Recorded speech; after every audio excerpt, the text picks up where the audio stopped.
Thanks for checking out my video. If you want to learn more from me, I have a lot of classes on Udemy. You can find the links to a lot of those in the description. Hey guys, so today what I wanted to talk about is heavy energy. So if you go into the Caro tradition from the Andes out of South America, you find this concept called hucha, which, I'll use the terms hucha and heavy energy interchangeably in this recording. Now, you can equate this to a lot of different concepts that we experience every single day. Now, according to them, human beings are the only living things that generate hucha or heavy energy, and it's our job to transmute it and compost it, for lack of a better term.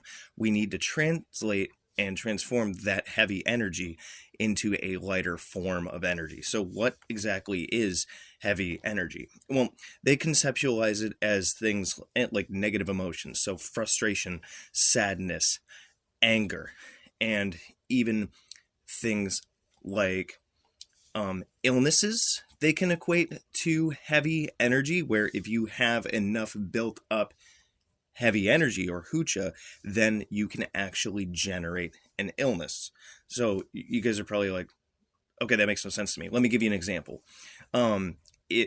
It's been shown that people that have a higher level of stress or, things like anger, basically, if you're putting yourself into a stressful state more often through negative emotions and things like that, and you don't translate them, that can lead to a lot of problems.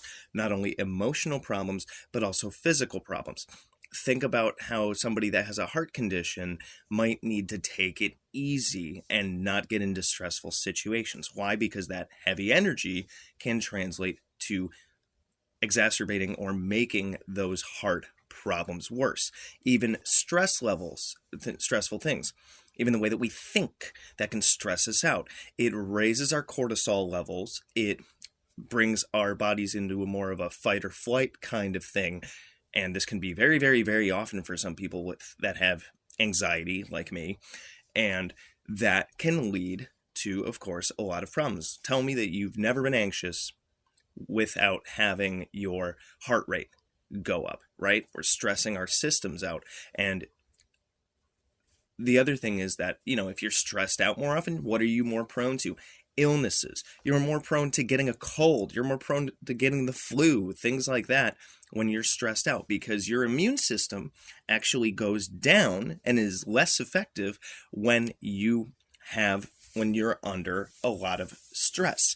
So how do we transmute and transform this heavy energy? Well, we have to work on it through means of bringing that down. So meditation, spiritual practices such as prayer or spell work, things like that, anything to take that current situation that you're feeling is very, very heavy and very, very stressful, and changing it into a situation that is much more manageable, right? And we can do those different things through meditation, connecting with a divine power, whether you're working with particular spirits or some kind of deity or what have you, engaging in things that lessen our stress levels. Like, everybody needs some downtime and some positive activities in their life to take away that stress. But then again, what kind of activities are good for that? What kind of activities are bad for that? Zoning out on TikTok, Instagram, and even the TV can be good up to a point, but what are you exposing yourself to that might even make it worse? If you develop a habit, some people, they can drink responsibly to alleviate a little bit of stress. I quit drinking it's going to be like 7 years in April at this point. And I used to do that to alleviate my stress. But was that really eliminating this heavy negative energy? No, I was bringing more negative and heavy energy in by consuming way too much alcohol, right? And that impacted both my physicality and my spirit.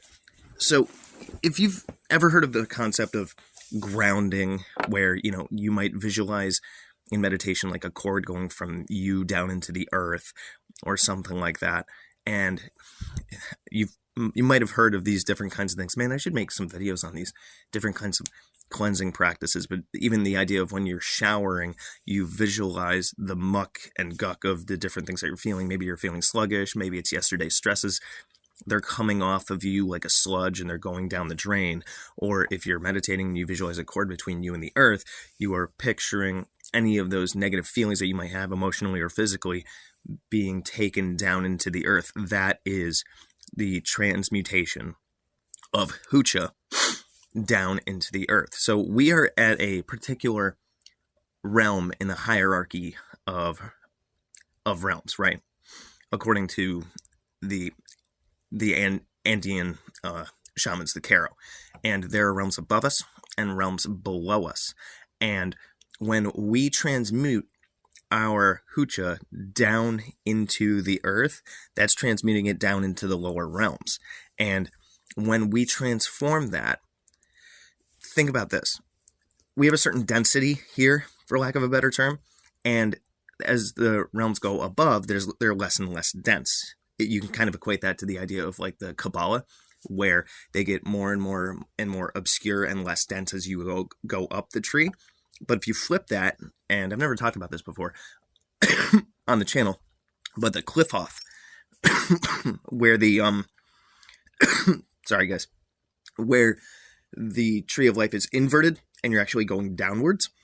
When we transmute heavy energy down into the lower realms through things such as grounding or releasing Hucha or cleansing, what they call a yoksimi, our heavy energy is actually lighter to them.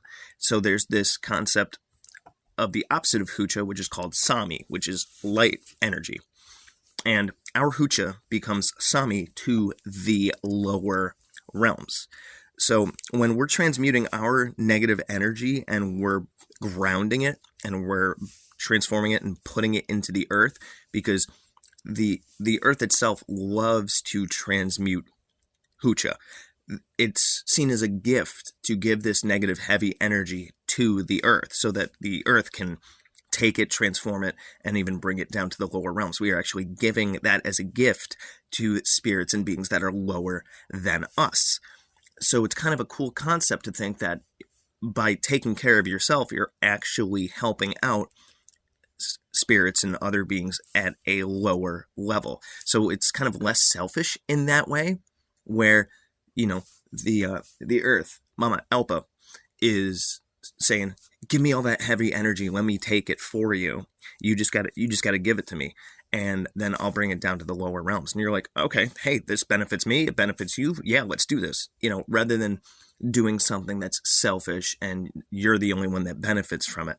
So the next time that you are feeling stressed out, or, you know, you're feeling a little stressed out and worn out and burned out and even sick or upset about something, think of this concept of heavy energy that you can transmute into lighter energy and give that to the lower realms and to the earth below you.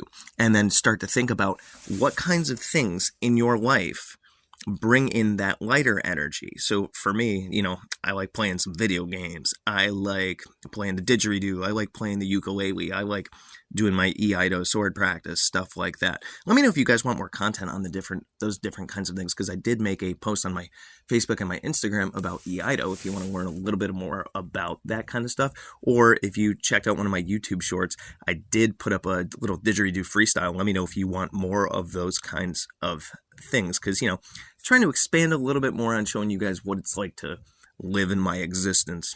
Let me know if that's interesting for you, if it's a little inspiring or whatever. But you got to find ways to transmute your heavy energy so you're not carrying it around anymore, because it will cause stress and illness and things of the like. And find ways to bring in more lighter energy that's actually healthier. Find healthy activities that release that Hucha, that release that negative energy, that release that stress. All right. So that's it for this one. Let me know what you guys think about this down in the comments. If you liked what you heard, definitely subscribe. Check out the description box for more information about my offerings, my classes, my website, even one-on-one coaching, and Magick for Hire. Until next time, good hunting.